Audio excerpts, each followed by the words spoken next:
नमस्कार दोस्तों, आपके अपने YouTube चैनल वनडे वर्ल्ड में आपका स्वागत है। दोस्तों, कल की क्लास में हमने देखा था शिशुनाग वंश और नंद वंश। जो शिशुनाग वंश का संस्थापक था शिशुनाग था और नंद वंश का संस्थापक महापद्म नंद था। तो दोस्तों, आज की क्लास में हम देखेंगे मौर्य वंश।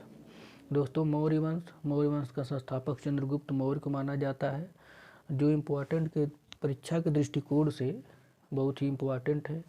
तो दोस्तों, आज हम जो इसमें इम्पोर्टेंट चंद्रगुप्त मौर्य और मौर्य साम्राज्य के बारे में है उसको देखेंगे। तो आइए दोस्तों, देखते हैं मौर्य साम्राज्य। मौर्य साम्राज्य दोस्तों, चाणक्य की सहायता से चंद्रगुप्त घनानंद को हराकर मगध का शासक बनता है। दोस्तों, ये इम्पोर्टेंट है। घनानंद, जैसा कि दोस्तों आप लोग टीवी सीरियल आता है एक चंद्रगुप्त मौर्य घनानंद वाला, उसमें भी आप लोग देखे होंगे कि घनानंद ने चाणक्य की जो बहुत बड़ी बेइज्जती की थी, तो उसको एक चुनौती मिली थी।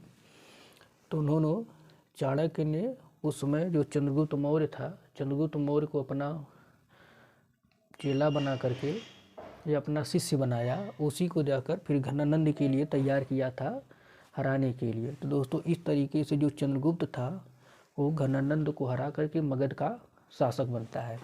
तो दोस्तों, और अगली पॉइंट हम देखते हैं दोस्तों, स्ट्रैबो एवं जस्टिन ने चंद्रगुप्त मौर्य को सेंड्रोकोटस कहा, और जबकि एरियन एवं प्लूटार्क ने एंड्रोकोटस कहा। दोस्तों, जो सेंड्रोकोटस दो था, स्ट्रैबो और जस्टिन ये पूछता है दोस्तों कि कौन सेंड्रोकोटस कहा चंद्रगुप्त मौर्य को, तो वो कौन कहा था, स्ट्रैबो और जस्टिन ने। और एंड्रोकोटस कौन कहा था, वो एरियन और प्लूटार्क ने चंद्रगुप्त मौर्य को एंड्रोकोटस कहा है। दोस्तों, अगर ये पूछ दे कि सेंड्रोकोटस नाम से चंद्रगुप्त मौर्य को कौन सबसे पहले पहचाना था, तो जेम्स 326 विलियम जोन्स ने सर्वप्रथम सेंड्रोकोटस की पहचान चंद्रगुप्त मौर्य से की थी। दोस्तों, विलियम जोन्स जो थे वो सेंड्रोकोटस की पहचान सर्वप्रथम किससे किए, चंद्रगुप्त मौर्य से किए थे। और दोस्तों, जेम्स प्रिंसेप दोस्तों ये पूछता है 1837 में है। 1837 में ब्राह्मी लिपि को अनुदित किया था। दोस्तों, ब्राह्मी लिपि को कौन अनुदित किया था, वो जेम्स प्रिंसेप ने 1837 में ब्राह्मी लिपि को अनुदित किया। दोस्तों, ये भी इम्पोर्टेंट प्रीवियस ईयर में आ चुका है, दोस्तों, फिर 326 ईसा पूर्व में सिकंदर का भारत पर आक्रमण होता है। दोस्तों, 326 ईसा पूर्व में सिकंदर का भारत पर आक्रमण होता है। उस समय जो भारत पर आक्रमण होता है उसमें पंजाब का शासक उस समय जो था वो पोरस था। दोस्तों, जब ये पोरस और सिकंदर के बीच जो युद्ध होता है, इससे बितस्ता जो वर्तमान में झेलम नदी कहा जाता है, बितस्ता और या हाइडेस्पीच का युद्ध के नाम से जाना जाता है। दोस्तों, जब सिकंदर भारत में आता है तो ब्यास नदी के तट पर सिकंदर की सेनाएं आगे बढ़ने से इनकार कर देती हैं। आगे जाकर सेनाओं को बढ़ने से इनकार कर देती है। दोस्तों, जो ये पोरस और सिकंदर के बीच युद्ध जब होता है तो इस सिंधु नदी को पार करके जाता है। सिकंदर जो है भारत में आता है तो सिंधु नदी को पार करके जब आता है तो वो झेलम नदी के तट पर आता है। सिकंदर बितस्ता या झेलम नदी के तट पर आता है, वहीं जो पोरस से युद्ध होता है। पोरस कौन था, ये पंजाब का शासक था। तो दोस्तों, उससे युद्ध होता है जिसे सिकंदर और पोरस का युद्ध कहा जाता है, जिसमें दोस्तों सिकंदर विजित होता है। अब पोरस, लेकिन दोस्तों, जब सिकंदर और पोरस के बीच बितस्ता का युद्ध होता है तो इसमें जो सिकंदर और पोरस का युद्ध जो दोस्तों होता है उसमें पोरस दोस्तों बहुत दमखम के साथ लड़ता है, और जो कि सिकंदर उस समय बहुत विजेता था, उसको कोई हरा नहीं पाता था। इतने दमखम के साथ सिकंदर उससे पोरस लड़ा कि सिकंदर ने उसके आगे अपना नतमस्तक झुका लिया, फिर जाकर अपने आप को समर्पण किया पोरस ने। इस तरीके से आखिर में जाकर के सिकंदर और पोरस के बीच में मित्रता हो जाती है। दोस्तों, कालांतर में दोस्तों, चूँकि सिकंदर की सेना लड़ते लड़ते पोरस के सेना से लड़ते लड़ते थक गई थी।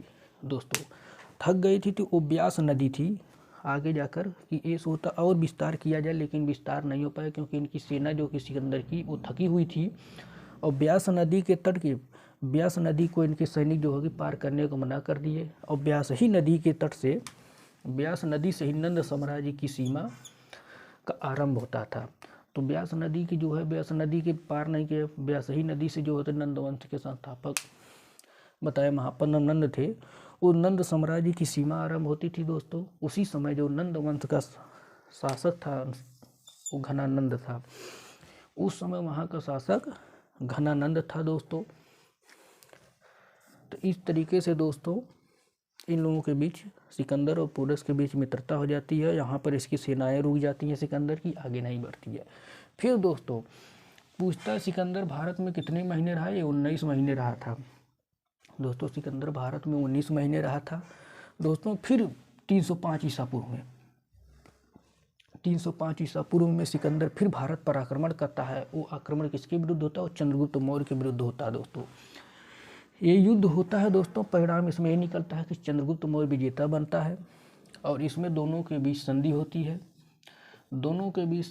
जिसमें चंद्रगुप्त मौर्य को 4 क्षेत्र कौन एरिया जो वर्तमान में काबुल है, अराकेसिया वर्तमान कंधार, जेड्रोसिया मकरान, पेमीसदाई हेरात, ये दोनों चारों क्षेत्र दोस्तों चंद्रगुप्त को मिलता है। साथ ही साथ यूनान की राजकुमारी जो सेलुकस की पुत्री थी हेलेना से चंद्रगुप्त मौर्य का विवाह भी होता है। तो इस तरीके से दोस्तों सेलुकस और 305 ईसा पूर्व में सेलुकस और चंद्रगुप्त मौर्य का जो युद्ध होता है उसमें चंद्रगुप्त विजेता होता है दोस्तों। एरिया अराकेसिया, जेड्रेसिया और पेरिम्पिसाई ये क्षेत्र प्राप्त होता है और हेलेना से विवाह होता है दोस्तों। 304 ईसा पूर्व में जब सेलुकस अपना एक राजदूत भेजता है चंद्रगुप्त मौर्य के दरबार में, उसका नाम है मेगास्थनीज दोस्तों। ये सब पूछा हुआ क्वेश्चन है, ये सब पूछा हुआ क्वेश्चन दोस्तों है। जितना हम आए हैं इसमें पढ़ाए हैं दोस्तों, सब इम्पोर्टेंट है, सब पढ़ाए हुए हैं और इसमें दोस्तों जितना भी है सब प्रीवियस ईयर में पोस्ट दिया है। इस वजह से दोस्तों इसको ध्यान रखिएगा दोस्तों। जीवन के अंतिम समय में जब ये 304 ईसा पूर्व में मेगास्थनीज जीत लेता है तो जीवन के अंतिम समय में चंद्रगुप्त बिंदुसार को सत्ता, बिंदुसार इसका पुत्र था दोस्तों। चंद्रगुप्त का लड़का जो था वो बिंदुसार था। अंतिम समय में जब अपने मरने के समय में आ जाता है तो बिंदुसार को सत्ता सौंप करके जैन मुनि भद्राहु ये पूछता है दोस्तों किस मुनि के संपर्क में आकर श्रवण बेलगोला वर्तमान में कर्नाटक में चले गए, वहीं संलेखना यानी उपवास की पद्धति से अपने अंतिम सांस लिए। तो दोस्तों पूछता है कि किस जैन मुनि के संपर्क में आकर चंद्रगुप्त मौर्य ने संलेखना पद्धति से अपनी जान गंवा दी थी? वो थे भद्रबाहु। कहाँ पर? श्रवण बेलगोला कर्नाटक में। किस पद्धति से? संलेखना पद्धति यानी उपवास की पद्धति से इन्होंने अपना जान दे दिया दोस्तों। तो इस तरीके से दोस्तों आज हम मौर्य वंश के बारे में देखे हैं, जिसमें पहला शासक चंद्रगुप्त है। कल दोस्तों हम बिंदुसार के बारे में देखेंगे। तो इस तरीके से दोस्तों हम मौर्य वंश पढ़ें। तो इस तरीके दोस्तों आइए एक सरसरी निगाह से और देख लेते हैं दोस्तों। चाणक्य की सहायता से चंद्रगुप्त घनानंद को हरा देता है। स्ट्रैबो एवं जस्टिन ने चंद्रगुप्त मौर्य के सेंड्रोकोटस का एवं जबकि एरियन और प्लूटार्क ने एंड्रोकोटस का। विलियम जोन्स ने सर्वप्रथम सेंड्रोकोटस की पहचान की थी कि सेंड्रोकोटस ही चंद्रगुप्त मौर्य है। और जेम्स प्रिंसेप ने 1837 में ब्राह्मी लिपि को अनुदित किया था दोस्तों।